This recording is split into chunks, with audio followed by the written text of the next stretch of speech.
regression, an evaluation in autism diagnosis, a whole lot of therapy, and progress, so much progress. Today, I am talking with Lisa Hausworth, and we are sharing her family, and Kruz's autism journey. Lisa is a board-certified behavior analyst, and she is also a mom to three. And her youngest son, Kruz, has autism, and she has been sharing about his journey maybe since last year. I saw her videos on TikTok and Facebook and Instagram, and she was actually a video brand ambassador for us last year, where she would share videos of Kruz, all the amazing things he was doing in progress. So you're probably already familiar with Kruz and his story. Today, we're really getting into the meat of, when did Lisa think there was a delay? What did that evaluation look like? What types of therapy have been helpful for Kruz? Lisa is a board-certified behavior analyst. Her and her husband, he's also a BCBA, own a small business where they provide behavior analytics services. And she just has a wealth of information where she shares their autism journey. Kruz is doing an amazing job. You can catch up with him at Cruising at Kruz. Also on our Instagram page, we share a lot about him. And Lisa is our parent ambassador in the ABA Speech Connection. So we have a professional part to the membership where we offer CEUs live, CEU library, our journal studies where we really get knee deep in the weeds of current research. And then we have a parent-focused portal is what I'm calling it. So Lisa is sharing a parent-focused video every single month. We just posted one all about evaluation, and she is doing a live Q&A for us every single month. When parents have questions, we want to be here to support you. I have more about the ABA Speech Connection in the show notes, so let's get into this episode. You're listening to Autism Outreach Podcast, a podcast full of ready-to-use strategies to help those with autism strengthen their communication skills. Here's your host, Rose Griffin of ABA Speech, a speech therapist and board-certified behavior analyst who shares tips you can use in your next therapy session. Welcome to the Autism Outreach Podcast. We have a great show for you today. We have with us Lisa Hausworth. Thank you so much for coming on to the show today. Of course. Lisa is somebody that I was seeing posts all over social media. I feel like last year in the fall, and it kept coming up on my TikTok, which I talk about social media a lot here on the show. And I was like, what's this? And Kruz, you show your son kind of the autism journey. And I thought it was cool that you were disseminating in that way, because that's something I do all the time. And so I reached out, and now Lisa is heading up our parent portal in the ABA Speech Connection. So we have a membership. Part of it is for professionals, and then part of it is for parents. So she makes monthly videos based on topics that are helpful for parents, that are parent focused. And thank you so much for just being a part of ABA Speech. I know that it helps. I can only help so much. I'm not a parent of an autistic child, so I know that having you as a professional and parent is really, really helpful. Yeah. And today, happy to share our story. Yes, and I'm excited for you to share all about that. I just found out last month, we were on a call or something, that I know you're a BCBA, you own an agency, but you said you're also a lawyer. So you shared that. So she does a lot of things. She knows lots of stuff. Very smart here. And I have my law degree, but I'm not licensed to practice. Just to clarify. Yes, but that is very impressive. I mean, last month we were just talking, and you were all of a sudden sharing that. I was like, oh my gosh, that's amazing. So a wealth of information. Today we're going to talk about Kruz. So you're also a mother, and you have three kids, right? Three boys? Three kids, three boys. Okay. Mama. Yes. Busy.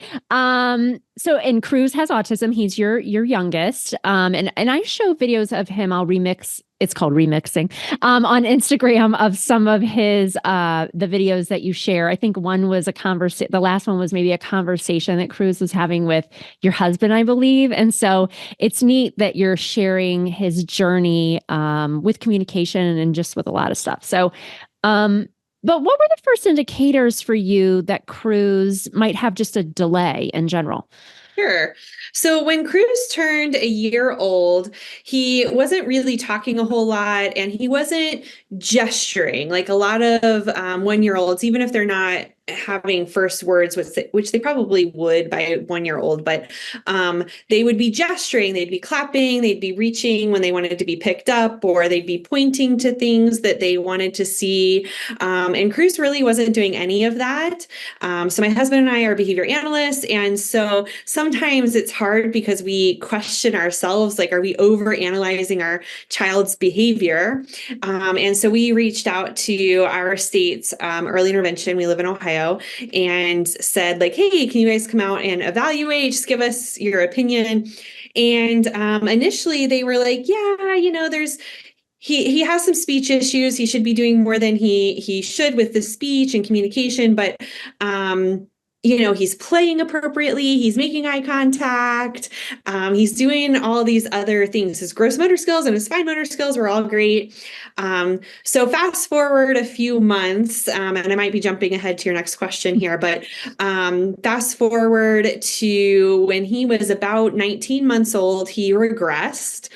So at that point, we did have a few words more, bye-bye, all done. And he was gesturing a little bit more towards things that he wanted. And he stopped doing all of those things. He stopped all communication, and pretty severe tantrums started at that time with some self-injury, biting himself and banging his head on the ground. He also started some stereotypic behavior with spinning and rocking and just repetitive things. Mm-hmm. And so we were very fortunate to get him through the evaluation process quickly because we know the value of early intervention. And so we really pushed. We made a lot of phone calls and said, what favors can we pull in to get him evaluated? Because we knew at that point, like, okay, this is beyond just a speech delay. And I guess I should add that between 12 months and his regression, 19 months, we were engaging in a little bit of early intervention. We had our state's early intervention team seeing Kruz, and then we did eventually, when he was about 18 months, start private speech therapy, or 17 months, somewhere in there. So yeah. Did I answer too much? No, that's great. I'm wondering, just because I try to have parents on, or autistic adults, like at least every other month or once a month, just to talk about the process. Sure.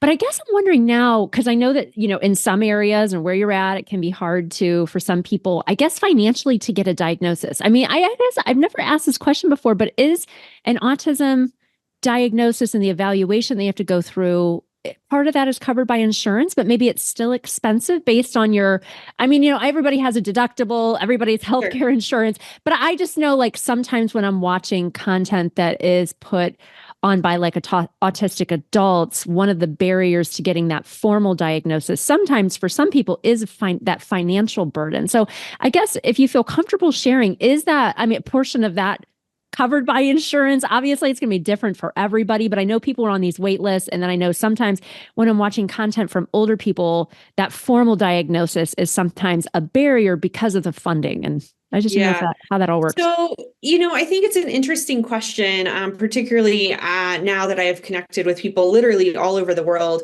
because there's a lot of misunderstanding with how insurance works, even among parents, adults who have insurance here in the United States. I think it's a misconception that, like, oh, this is going to be free, or I'm not going to have to pay very much for this, service. And obviously, like you said, there is a lot of variance between insurance plans. Most people, unless you're on Medicaid, that's a whole different ball game, but most people pay a monthly deductible, and then, which for some people like us is several $100s.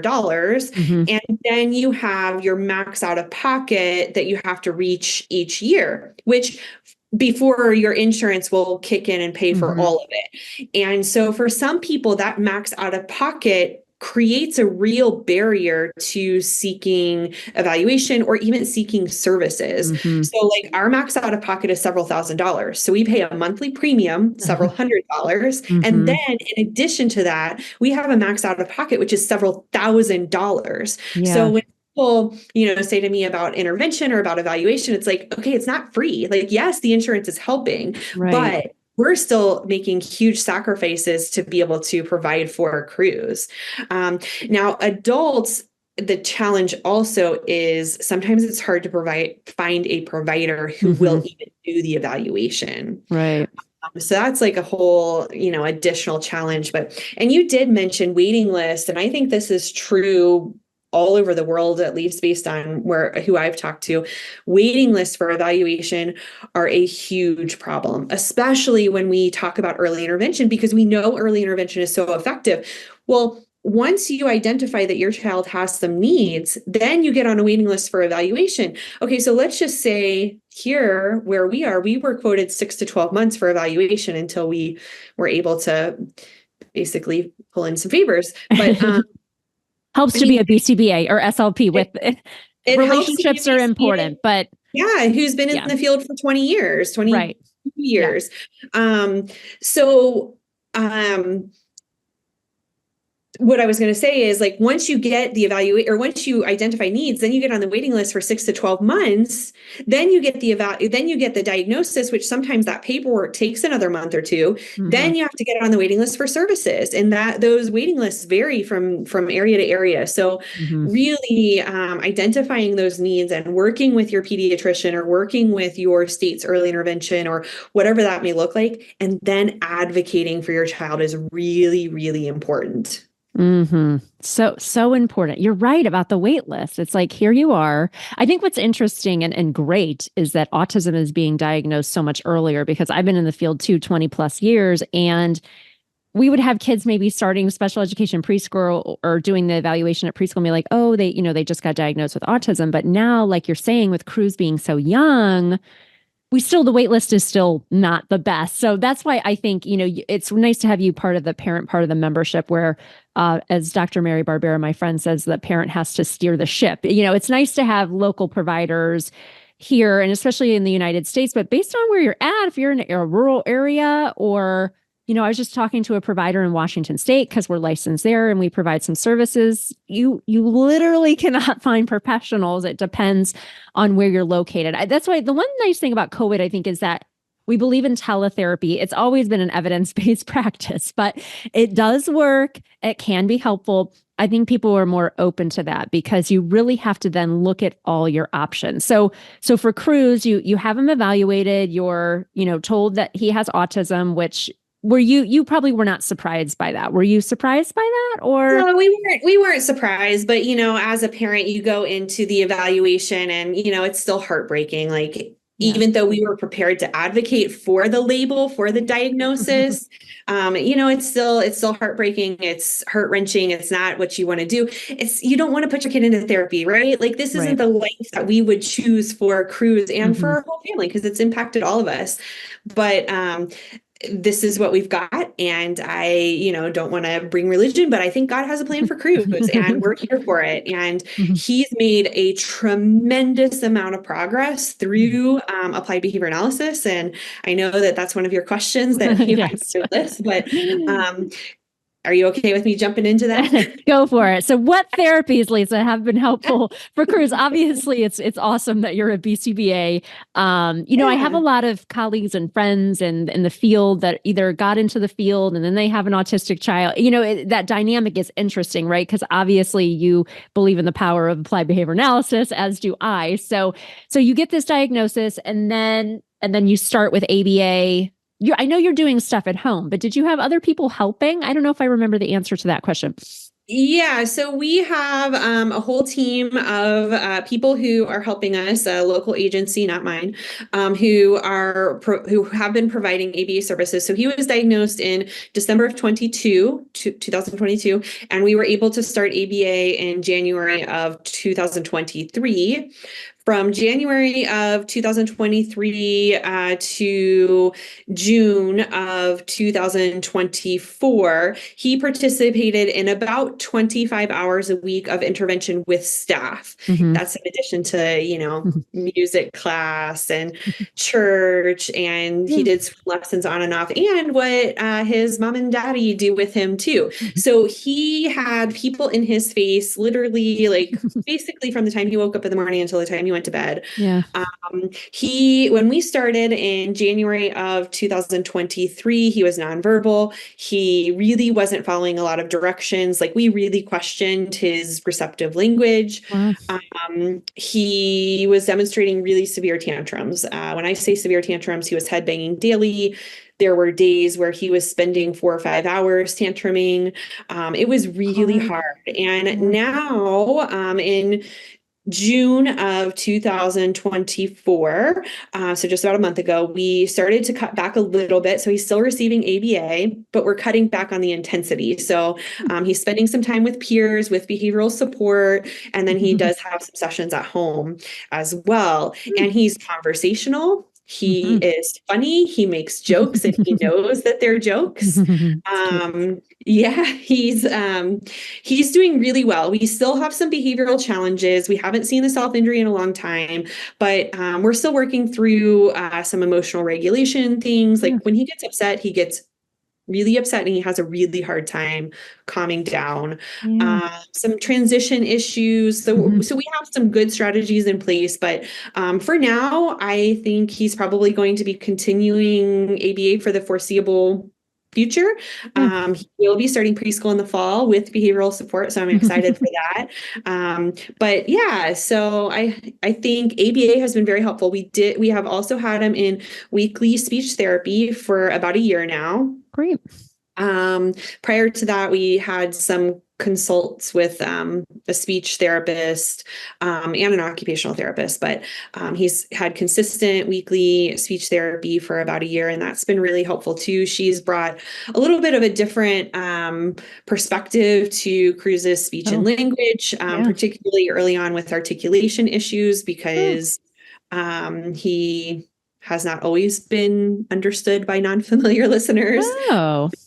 I wouldn't have So guessed that because his speech does seem pretty clear in the videos that you share and things like that. But that always grows over time. And when kids are younger, there's certain things that they do that are just typical on the developmental, and then they stop doing those things. Or okay, interesting. Yeah, it's nice to have a speech language pathologist, either, for sure for weekly. It's nice if you can find somebody that works collaboratively together. I just put this, it was pretty popular reel on Instagram about, I'm in these speech therapy groups where the speech therapists don't like ABA. I'm surprised. I mean, some of them I got kicked out of a long time ago because I'd say like, have you tried ABA? And I was just like genuinely being serious.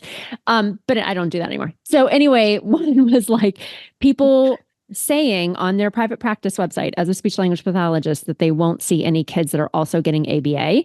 And I just can't believe that's a reality because it's glaringly an ethical violation of our speech therapy ethical code. But you're a BCBA. Not everybody is going to be practicing right at the top of their game and being ethical and things like that. So that's great that you can find somebody. And I do think speech language pathologists just inherently are more naturalistic. Like I'm going to come out with a course here pretty soon about naturalistic. It's kind of based loosely on NDBI, naturalistic developmental behavioral interventions, and kind of natural environment teaching, kind of all that more holistic intervention, which I feel like some clinics like really are in a groove and they're dedicated to really providing that for kids. And then others, or not. So I think that it's nice to be able to have the speech therapist and the ABA and have that collaborative mix. When did you? This is not on my list of I send guest drafted questions, so I hope it's okay to ask. But when did you feel like moved to start sharing on social media about Kruz's journey? What like lit a fire in you? Because it's not easy to do. yeah, I've really opened myself up to some criticism and some really nasty comments about, yeah, which I guess I won't go there. But so right after his diagnosis, I've been really passionate about disseminating applied behavior analysis for 22 years. I have gone to conferences, I've spoken in the past. I've done a lot of parent training sessions. Oh. I developed RBT training for parents. I hours and hours and hours and hours of parent training. I'm really passionate about giving parents tools because parents, like you said, are the driver of their child's therapy. And parents really have to be involved, but they don't know how to be involved and they don't know the language. And so we have to just give them tools. Anyway, so I've always been really passionate about that. So when Kruz was first diagnosed, I was like, my original thought was I'm going to start a blog because I want my own documentation to see his progress. I want to be able to look back at this a year ago and say, like, look what he was doing a year ago and look at where he is now. And so I did that for a few months, just the blog. And then I was like, you know what? I have something to share here. And there's an opportunity to share about what ABA is and what it's not. Right. I think there's a lot of misconceptions out there. And I know you talk about this a lot about what ABA is and what it's not. And it's like, this is not abuse. We're not harming kids. And if somebody's being harmed, that's not ABA. Right. And so I thought, you know what? Let's just put this out on social media and just see if there's parents that I can help or grandparents that, I can reach that can actually see a real live child, because behavior analysts, probably similar to speech therapists, although I don't know your specific ethics codes, but there's a lot of rules around confidentiality, right? There's a lot of rules around what we can and can't share professionally, but guess what? It's my kid. I want about my kid. Right. So, I think that there's an opportunity to give parents some tools and watch videos. And I know I've watched training videos as a parent of other kids, and I'm always like, that's a great idea. And it's a little bit different to read about it than it is to actually see it. And so that was my goal. So I've been sharing on social media for about 15 months. Facebook page, Cruising with Kruz, has really exploded. Instagram and TikTok are trailing behind. That's okay. I don't really understand all the social media algorithms. My goal is really just to share. So if you're there, you're there. If you're going to say something nasty, I'm going to block you. That's really simple. Yes. No. And I do think that, I'm putting together a talk for the NAC conference in August. And so I'm talking about Dr. Cody Morris et al.'s discussion about assent. And so we've had Dr. Cody Morris on the podcast. He's awesome. And just talking about, but I do think the field is growing where we're talking about things like assent and, talking about with Dr. Hanley, having everything be televisable. And I don't think that all providers have caught up to that. I do think there are people out there that are antiquated. So I think that if somebody comes and makes contact with somebody that isn't practicing at the top of their game and isn't providing naturalistic interventions, that, it does leave a bad taste in people's mouths. So I do think the field is really progressing. And that's why, just like you, I had this program I've done it the past couple of years where I have video ambassadors, and that's what Lisa started as, because I do see clients 2 days a week at my own kids' school. I'm a speech therapist, but, obviously I can't video any of those sessions, and I don't have time to see my own private clients anymore because I'm doing all these other things. Like speaking and training in the membership. So sometimes I do reach out to people that are already putting this content out there, because it is really nice to show this is what a session can look like. I can make some simulated video like I do at times about what it looks like, but to see Kruz engaging in those, people just really, it resonates. So yeah, definitely follow Lisa's page, but I share those too on my Instagram, ABA Speech by Rose, and people always love to view those because they want to see therapy in action. I think that's the thing that we don't really get to see. I know as a speech therapist, I actually share an office with 2 other colleagues, but if I didn't have that most of my career, you never see anybody else doing therapy. So you're like, is this right? You could go your whole career and not know. So I do think it's really great to be able to show that information. So thank you for sharing in that way. What advice would you give to parents who think their child might have a delay or is showing signs of early autism? I know I get a lot of messages, probably like you do almost every day on social media, where I'll share something and people, are really heightened, really concerned about their child. And I think, you want to help your child. You never want to see your child struggle. So I think that's the thing with autism. I like to have parents on too, because I think there's a lot of parent shaming that goes on social media, which I've been talking about too, where, I've had people come on the podcast and say, I use floor time. And it's like, that's great. If that works for you, like, I don't know if I'll get in trouble with the BATB hearing this podcast, but I'm not combative like that. I think that parents need to make a choice. And I hate when parents will ask about something online like ABA. They innocently ask because they don't know what the online sentiment is. And then on top of feeling like you want to help support your child, and maybe this is something that is heavy emotionally for you to deal with, like an autism diagnosis, number one, I think it's fine for parents to share that because it's an emotional thing. And I just think it's terrible that parents are shamed like that. So what is one piece of advice for somebody that's listening, or a grandparent? Sometimes we have grandparents that are listening in, and they're concerned about their loved one. What is some advice that you would give them? So I think if you are pre-diagnosis, like you are at the point where you're just identifying a few needs, you're like looking at those milestones, you're like, my child is not meeting these milestones, and I really have a feeling that there's something going on.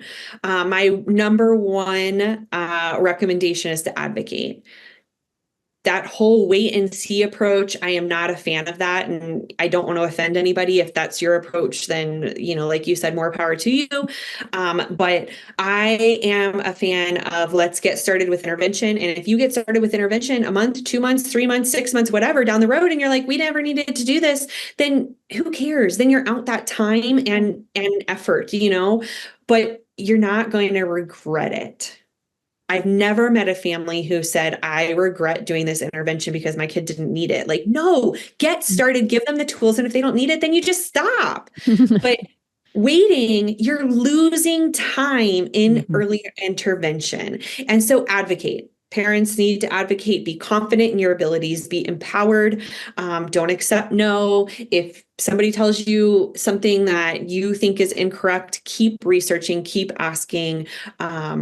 Your child needs you to communicate because they can't do it. So I love that. So powerful. And I know you're going to share with us in a second how we can stay in touch with you, but just for those of you listening, so Lisa is heading up our parent portal in the ABA Speech Connection, which is our membership for professionals and parents. And we have a whole section that's just for parents where Lisa's sharing a new tutorial that is parent focused based on really the parents that are in there and what they want to learn about. You just did one about the VB map, which is a very popular kind of assessment. So I'm actually putting that up later today. And then we also do a monthly Q&A case study check-in. Last month, we had parents come on and ask questions just to be a source of support. And then you also get access to, if you really want to get into it, some of the parents I have are in both the memberships and joined well before we had the parent portal. Our live trainings that we do are just on more advanced topics like intro to AAC, supporting students who engage in behavioral barriers. These are just a couple that we've done lately. So I'll make sure that we put a link in the show notes how you could join us in the ABA Speech Connection and the parent portal, which is focused more on helping to support parents, which I really love. So thank you for your help with that, Lisa. And if people want to find out more about you and your work, where can we find out that information? Yeah. So Kruz is on TikTok, Instagram, and Facebook at Kruzing, and it's spelled with a C, Kruzing with, and then his name is spelled with a K. So I know that's confusing, but Kruzing with Kruz, maybe you can put a link on there. Yes. And I would love for you to follow our journey and comment. And I try to be really responsive to any messages that I get. Occasionally I miss something because I'm in the midst of craziness with 3 boys and working. But I try to be really responsive. And I'm also on the parent portal as well, if you decide that membership is a good fit for you. And I try to be responsive on there as well. And I'm open to feedback on what trainings would be helpful. So. Awesome. Well, thanks so much for coming on, Lisa. It was great to connect. Yeah, no problem. Thank you. Thanks for listening to Autism Outreach. If you enjoyed the show today, make sure to subscribe so you don't miss an episode full of actionable strategies you can use in your therapy room. Write a review too. That would mean so much to me. I always love hearing from you. Have a specific topic that you want included on a future show? Reach out over on Instagram, ABA Speech by Rose, or visit me at www.abaspeech.org.